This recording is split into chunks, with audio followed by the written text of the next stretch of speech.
Municipal courthouse, courtroom. The room was quiet, sterile. A dull shade of beige, lined with thick wooden benches and flickering overhead lights that made the air feel colder than it was.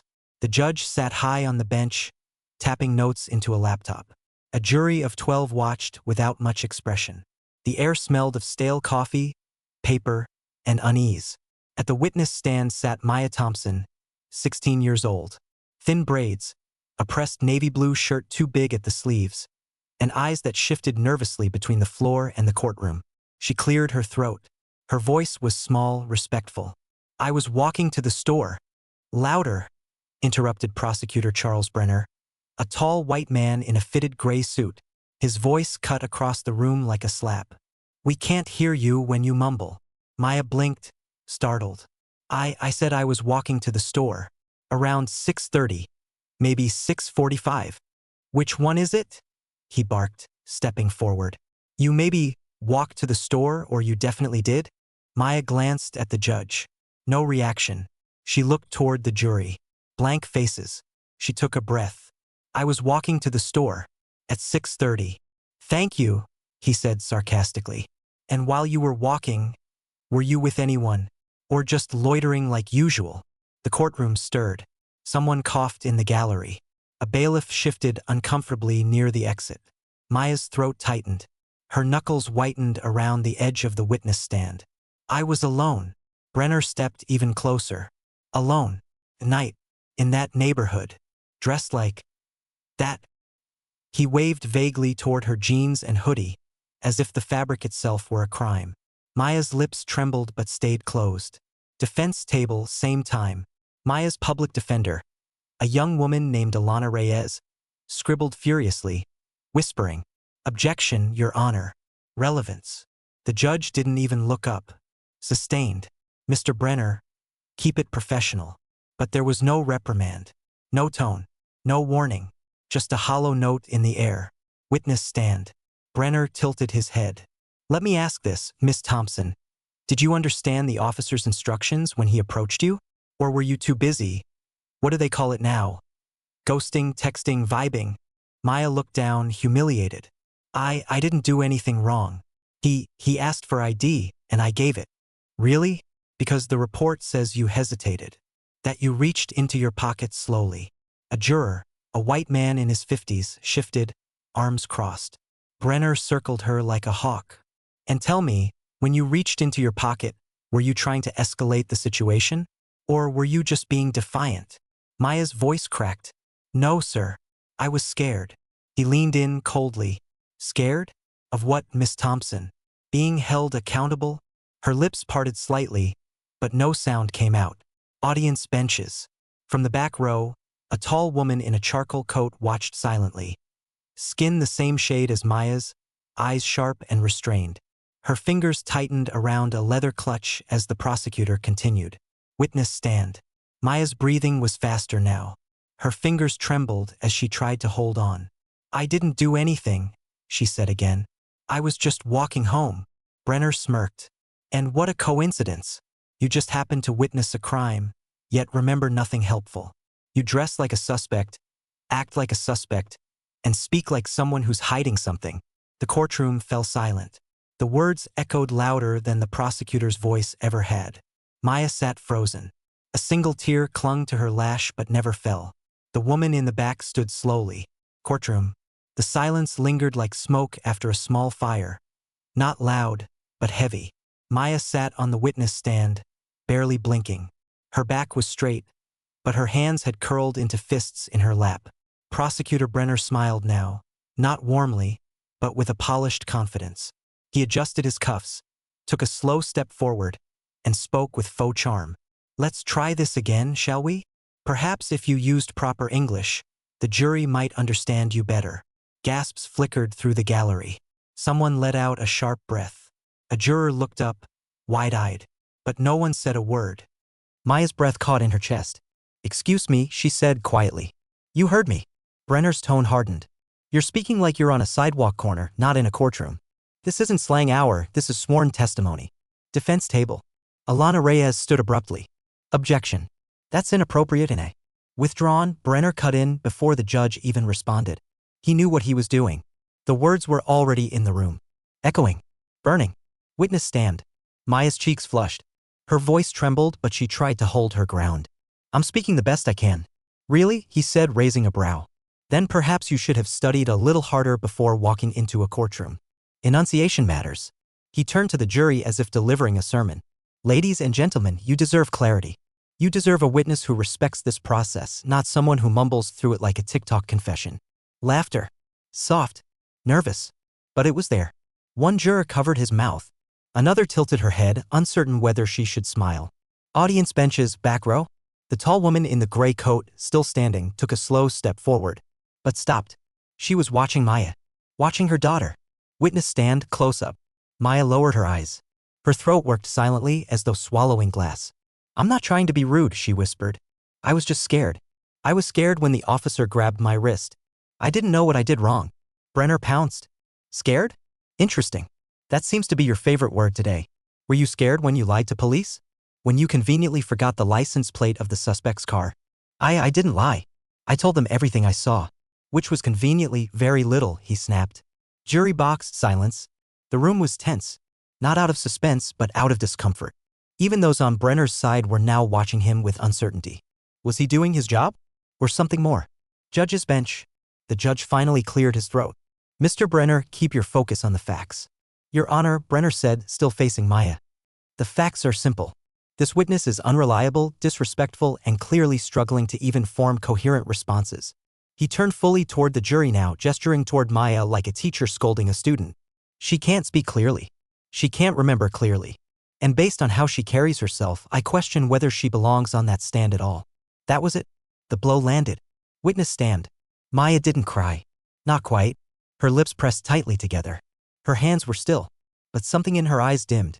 Not because he had one, but because she knew this wasn't about truth anymore. Back row, mother. The woman in gray finally stepped forward.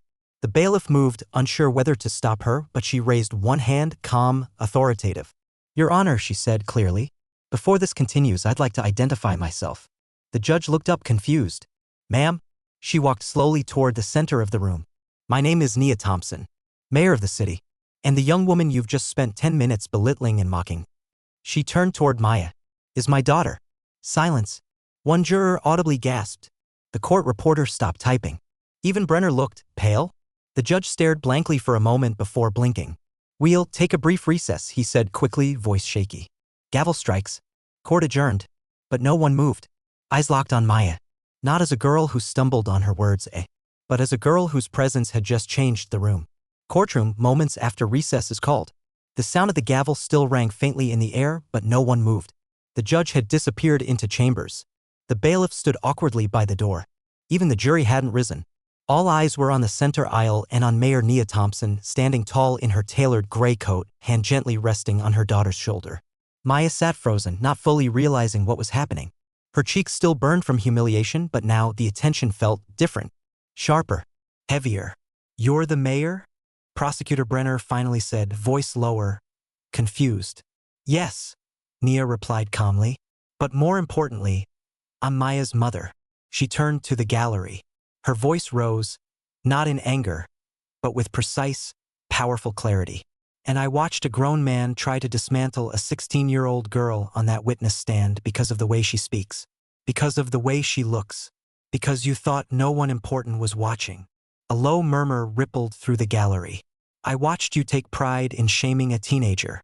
You reduced her to a stereotype. You mocked her voice, because it didn't sound like yours. Brenner opened his mouth, but nothing came out. Jury box. The jurors shifted uncomfortably. One juror, the older white man, cleared his throat and looked away. Another, a middle-aged Latina woman, folded her arms and stared hard at Brenner, her eyes sharp with new awareness. Courtroom continued. Maya, Nia said gently, you answered with grace. You spoke truth. You didn't stutter, the system did. She turned back to the prosecutor.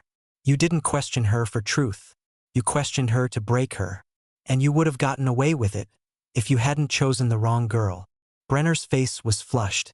He stepped back slightly, suddenly aware of the cameras in the corner of the room. Local press, still recording. Mayor Thompson, he started. I had no idea that she was my daughter? Nia finished for him. But that's the problem, isn't it? You only measured her worth when you learned who her mother was. A beat. What if she were nobody to you? What if her mother worked nights at the diner? Would your voice have been even louder then? Silence. You didn't see a child. You saw a target. Gallery reactions. Whispers now turned to quiet nods. A few people stood. One man removed his hat, out of respect.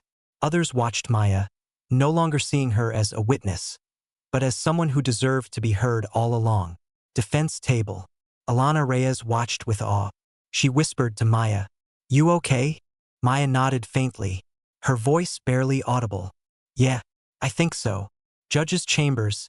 Door opens. The judge returned to the bench, looking flustered. Court will reconvene in 5 minutes. Before anyone moved, Mayor Thompson turned back to the judge. "Your Honor, I will be filing an official complaint against the conduct exhibited by the prosecution." She paused. "And I'm requesting that Mr. Brenner be removed from this case." The judge looked stunned. "We'll take that under advisement." "See that you do," she replied. Courtroom. Final moments. As the mayor walked Maya back to her seat, the air in the courtroom had changed. It wasn't just about one trial anymore. It was about who gets to speak, who gets believed, and who gets the benefit of dignity. Courtroom. Later that afternoon, the mood had shifted. The walls hadn't changed. The benches were still worn. The judge still wore his robe. But respect, the invisible currency of a courtroom, now flowed in a different direction. Prosecutor Brenner sat stiffly at his table, no longer animated. His hands clasped, his face pale.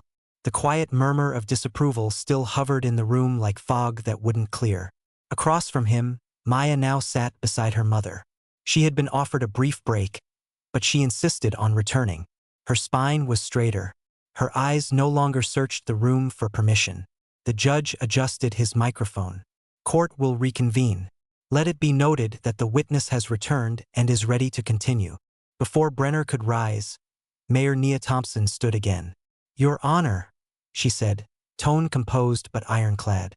"As the legal guardian of the witness, I am requesting a court-appointed observer for the remainder of today's questioning, and I'm formally requesting that Mr. Brenner be recused from further cross-examination." Gasps again. This time, nobody hushed them. The judge blinked. "Madam Mayor, I recognize your position, but—" "Your Honor," Nia interrupted, stepping forward. "With all due respect, my daughter should not require a public title to be treated with dignity in your courtroom. She deserves protection. So does every other child who steps into that witness box." She locked eyes with the judge. He looked down. "Your request is granted. Mr. Brenner is dismissed from this session. Another assistant from your office will proceed tomorrow." Brenner's jaw clenched. "Your Honor." "Sit down," the judge said. Cold. Final. Defense table later. Alana Reyes leaned toward Maya. Quietly. "That was the cleanest takedown I've seen in a courtroom in 5 years." Maya allowed herself a brief smile. Small but real. Gallery side angle. Word had spread. Reporters had arrived. One woman from the Tribune was typing furiously, while a young black man live-streamed quietly from the back row, whispering to his followers. "This prosecutor tried to break her, and now he's being taken off the case. This is history, y'all." Courthouse lobby. Minutes later, the judge called another recess. The courtroom emptied slowly. Mayor Thompson stepped into the hallway with Maya and Alana. Cameras snapped. Reporters surged forward. A mic pushed toward Nia's face. "Madam Mayor, do you believe the prosecution's behavior was racially motivated?" She paused, measured. "I believe what you witnessed today was not just a moment of misconduct. It was a mirror." Flash. "For too long, our legal system has mistaken formality for fairness. And when a young black girl speaks with uncertainty, the system hears guilt, not fear." Flash. "But not today." News studio. Later that night, a news anchor played the now viral courtroom clip. "And what you didn't know, Mr. Brenner," Mayor Thompson had said, "is that she's my daughter." The screen cut to a split panel. Legal analysts debating the implications, civil rights leaders speaking on systemic bias. One tweet displayed on screen had over 2 million likes. He tried to break her. She bent the system instead.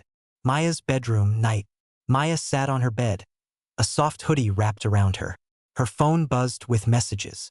Some from classmates, some from people she'd never met. She scrolled past a comment. I look like her. I speak like her. And today, I felt heard. She turned to her mother, sitting nearby. Is it bad that I'm still nervous? Nia smiled gently. It means you still care. That's not weakness, baby. That's strength. Maya leaned into her. Outside the window, sirens hummed in the distance. But inside the room, peace.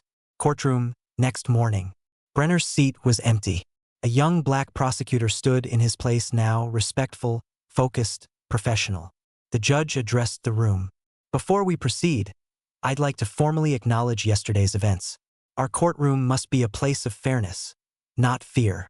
He glanced at Maya, then nodded to the new counsel. Let's continue. In local newsroom, early morning. A low hum filled the editorial floor. Journalists clustered around screens, headphones on, mugs half finished. The video had gone viral overnight. On one monitor, a clip looped again and again. She can't speak clearly, and based on how she carries herself, I question whether she belongs on that stand at all. Then, the moment that flipped the internet upside down. She's my daughter. The room was electric. It's on CNN now, someone muttered. BBC picked it up too. Taglines everywhere. Prosecutor shamed after mocking mayor's black daughter in court. Social media scroll. A black college student records herself tearing up while watching the clip. I've been that girl. I've been Maya. A white mother stitches the video. If your kid needs a mayor in the courtroom to be treated with dignity, that's not justice. That's privilege repackaged. Hashtag surge. Hashtag I am Maya. Hashtag justice is not a privilege. Hashtag fire Brenner. Hashtag respect black voices. City Hall press room. Late afternoon. Mayor Nia Thompson steps to the podium. Cameras flash. She's calm, composed, but resolute. This week, my daughter was treated as less than human in a courtroom that claims to defend justice. She was spoken down to. Her voice was mocked. Her identity was belittled. She pauses. And it only stopped because someone in power happened to love her. But what about the kids who don't have that protection? What about the ones who get humiliated and then forgotten? Let me be clear. This isn't about one prosecutor. This is about a culture. Flash. Flash. Flash. And that culture is on notice. Brenner's office, same time. Charles Brenner sits behind his desk, face pale, fingers steepled. An open laptop shows a petition. Remove Charles Brenner, protect black youth in court. 120,000 signatures. And rising. His phone buzzes. Text from DA's office. We'll discuss your future on Monday. He exhales slowly. For the first time, he looks unsure of his own authority. Maya's school, next day. Maya walks through the hallway. Students part as she passes, some clap quietly. One girl, Latina, gives her a thumbs up. Another boy nods respectfully. She reaches her locker. There's a note taped on it. Your voice shook the courtroom. Ours heard it. She touches it gently. Television studio interview setting. A news host sits across from Maya and Nia. Maya, when he mocked your voice, what did you feel? She hesitates, then answers softly. Like I wasn't enough. Like everything about me was wrong, how I talk, how I look, like I didn't belong. The host leans in. And now? Maya looks into the camera. Now I know that his voice was loud, but mine was true. Community center, night. Dozens of people gather in a local rec hall. Folding chairs, paper cups, but a powerful atmosphere. A poster on the wall reads, Courtrooms must hear all voices. Community leaders speak. Educators. Mothers. Teens. Then Maya stands. Silence falls. He thought I was easy to break. And for a second I was. But I didn't stay broken. You helped me remember I wasn't alone. Applause. A few tears. Cell phones recording. She smiles real, wide, and full. Online article headline view. From silence to strength, how one teen redefined justice in a biased system. Byline, Amarabelle, New York Times. Maya's bedroom night. She lies in bed. A legal textbook sits nearby. On her wall, taped next to a collage of photos, is a printed-out tweet. She didn't raise her voice. She revealed ours. Outside her window, the city hums on. But here it's quiet. And safe. And ready. High school auditorium, spring, months later. Rows of folding chairs are neatly aligned beneath soft stage lights. A banner stretches across the top of the stage. Youth Justice Conference, Voices That Matter. Students, teachers, parents, and activists fill the room, buzzing with quiet anticipation. In the front row sits Maya, now 17, dressed in a blazer and soft green blouse. Her posture is calm, confident. She carries a different kind of silence now, not fear, but focus. Mayor Nia Thompson sits beside her, smiling without words. On stage, the host announces, "Our final speaker today stood for more than just herself. She reminded the city and this country what dignity sounds like." Applause. Maya rises. Podium moments later. Maya steps to the microphone. The lights catch the shimmer in her eyes, not from nerves but from everything she's carried since that day in court. 6 months ago, she begins, I was a witness. In more ways than one. I witnessed how power treats the powerless. I witnessed how language becomes a weapon when it's judged instead of heard. The audience is silent. But I also witnessed something else. I saw how quickly a courtroom can change when people pay attention. She looks directly at the students in the room. Some of you speak with an accent. Some of you wear hoodies like I did. Some of you were told your words are too broken to matter. I'm here to tell you they're not. If they tried to shame your voice, it's because they were scared of what you might say. Scattered applause builds into something stronger. That courtroom taught me something. I didn't need to shout to be heard. I just needed to speak. And to stop apologizing for where I come from. Her words settle over the room like a rising tide. City Hall flashback montage. A new courtroom policy is passed requiring sensitivity and implicit bias training for all prosecutors. A mural of Maya goes up on the side of a local youth center with the words, I belong here. So do you. Young black girls pose in front of it. Smiling. Courtroom, different trial, weeks later. A nervous teenage witness, a Latina girl, takes the stand. The prosecutor, a woman in her 30s, kneels slightly before speaking. Take your time, she says kindly. This is your space too. The girl breathes easier. Justice finally sounds different. Maya's bedroom, night. She sits by the window writing in a notebook labeled Pre-Law Summer Program, Howard University. On her desk lies a folded note from her mom. You didn't just survive that courtroom. You changed it. She smiles. Street mural, sunset. Maya and her mother stand together looking at the mural. It shows Maya's silhouette at a witness stand, but she's surrounded by others, girls and boys of all colors, their mouths open, mid-speech. Below it reads, every voice deserves to echo. A group of teens walk by and recognize her. One waves shyly. She waves back, not with a sense of fame, but purpose. University campus, months later. Maya, now in her first semester, walks through a hallway of tall bookshelves and sunlit windows. Students pass by. She's older now, a little taller, a little steadier. She walks into a lecture hall titled, Introduction to Constitutional Law. She sits, takes out her notebook. As the professor begins, she glances around the room and sees no fear in her eyes this time. Just fire. Talk show set, years later. Now in her 20s, Maya sits across from a host. You were only 16 when that moment happened, the host says. Did you know what it would become? Maya smiles softly. No. I just knew it hurt. And I didn't want anyone else to feel that small ever again. And now you're in law school? Last year, she nods. Why law? Because that courtroom was the first place they tried to break me. And I decided it would be the first place I help others rebuild.